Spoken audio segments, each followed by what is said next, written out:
Guys, আমি একটা hello guys, এখানে সাগরের পুকুর থেকে সাগরের জমানো পানি, এর ভিতরে মাছ আর কত কিছু থাকে।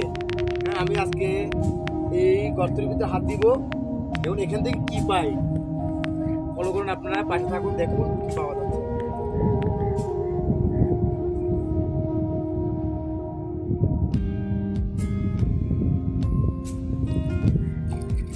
পাইছি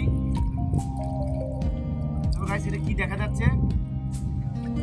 আর সুন্দর করে দেখাও গাইস। শুধু একটা ঝিনুক পাইছি, এর ভিতরে কি আছে? স্বর্ণ হীরা অনেক সময় থাকি দেয়, কিন্তু আমি যদি থাকে নসিব আমি যদি পেয়ে যেতে পারি স্বর্ণ অথবা হীরা মুক্ত থাকে বলে, আগে শুনছি আমরা। কি আছে ক্যামেরা আমার খুলে দেখি, এর ভিতরে কোনো হীরার কিছু পাই না, এটা কিন্তু বালি গাইস।